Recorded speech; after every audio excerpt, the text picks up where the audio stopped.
നോമ്പൊക്കെ കഴിയാറായില്ലേ?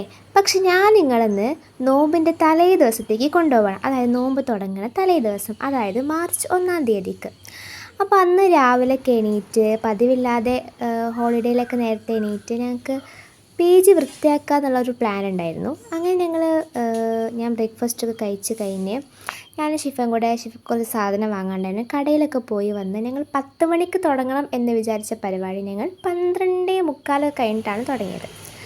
ഞങ്ങൾക്ക് മാളക്കോല് കിട്ടിയില്ല. ഞങ്ങൾ ചൂല് വെച്ചിട്ട് അഡ്ജസ്റ്റ് ചെയ്തിട്ടാണ് ഞങ്ങൾ മാളാല തട്ടിയത്. ഞങ്ങളുടെ ആത്മാർത്ഥത നിങ്ങൾ കാണണം. ഇത് ഞങ്ങളുടെ എല്ലാവരുടെയും പേര് എഴുതിയത് കേട്ടോ, വെറുതെ ഒരു ഇതൊക്കെ സ്നേഹിച്ചിൻ്റെ ജസ്റ്റ് ടൈം പാസ്സാണ്.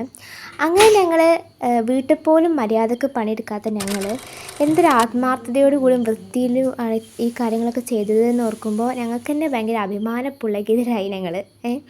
അങ്ങനെ ഞങ്ങൾ ഏകദേശം എല്ലാ സാധനങ്ങളും വൃത്തിയാക്കി. അതായത് എല്ലാ സാധനങ്ങളും ആദ്യം അഴിച്ചു മാറ്റി, പിന്നെ അവിടേക്കൊക്കെ തട്ടി കൊട്ടി.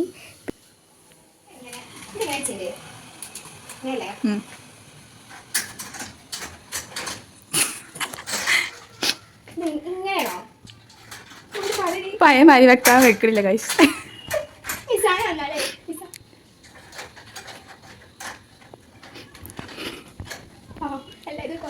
പെന്നാണ്, പക്ഷേ അതിൽ അപൂർവം ചില പെന്നുകളിൽ മാത്രമേ മഷിയുള്ളൂ എന്നാണ് തോന്നുന്നത്. നമുക്ക് തുറന്നു നോക്കാം.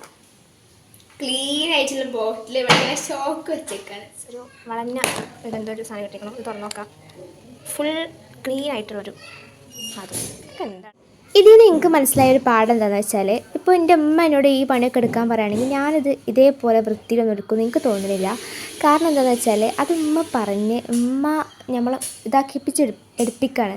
പക്ഷേ ഇത് ഞങ്ങൾ എൻ്റെ സ്വന്തം ഇഷ്ടത്തിന് ഞങ്ങളുടേതായ നേതൃത്വത്തിൽ ഞങ്ങളെ തന്നെ ഞങ്ങൾ വഹിച്ച് ഞങ്ങൾ ചെയ്തത് കൊണ്ടായിരിക്കാം, ഞങ്ങളെ പ്ലാനിങ്ങിൽ ഞങ്ങൾ ചെയ്തതുകൊണ്ടായിരിക്കാം ഇത് ഞങ്ങൾ ഭയങ്കര ആത്മാർത്ഥതയോടുകൂടി ചെയ്തത്. മറ്റൊരാൾ പറഞ്ഞ് ചെയ്യിപ്പിക്കുകയാണെങ്കിൽ ചിലപ്പോൾ ഇത്രക്കൊന്നും പെർഫെക്റ്റ്ലി ചെയ്തൊന്നും വരില്ല. അതുകൊണ്ട് നമ്മൾ സ്വന്തം ഇഷ്ടത്തിന് ചെയ്യുന്ന ഒരു കാര്യത്തിന് അതിൻ്റേതായ ഒരു ഇതുണ്ടാവുമല്ലോ. അതിപ്പോൾ എന്താണെങ്കിലും അങ്ങനെയാണ്. അങ്ങനെ ഞങ്ങൾ എന്തായാലും പിന്നെ വേറെ കാര്യം എന്താണെന്ന് വെച്ചാൽ ഈ അഴിച്ച് മാറ്റലൊക്കെ സിമ്പിളായിട്ടുള്ള കാര്യമാണ്. പക്ഷെ അത് തിരിച്ച് അടുക്കി പെറുക്കി വെക്കുക എന്നുള്ളത് അത് ഏറ്റവും വലിയ ടാസ്ക് ആയിരുന്നു. ഓരോ റൂം കഴിയുമ്പോൾ ഞങ്ങൾ ആലോചിക്കും ഇതൊക്കെ തിരിച്ച് വെക്കണ്ടേ. എങ്ങനെയാണെങ്കിലും ഞങ്ങൾ വീട് പഴയ പോലെയല്ല, അതിനേക്കാൾ നല്ല വൃത്തിയായിട്ട് കീപ്പ് ചെയ്തു. ലാസ്റ്റ് ആയപ്പോൾ നാസി ഞങ്ങളൊപ്പം ജോയിൻ ചെയ്തു. സാധാരണ ദിവസം കഴിയുമ്പോൾ എനിക്ക് തോന്നലുണ്ട് എന്തിനാ ഇന്നത്തെ ദിവസം എന്തെന്നു. പക്ഷേ ഈ ഒരു ദിവസം കഴിഞ്ഞപ്പോൾ ഒരു മനസംതൃപ്തി ഉണ്ടായിരുന്നു കേട്ടോ. അപ്പോൾ ഇത്രയേ ഉള്ളൂ. ബൈ.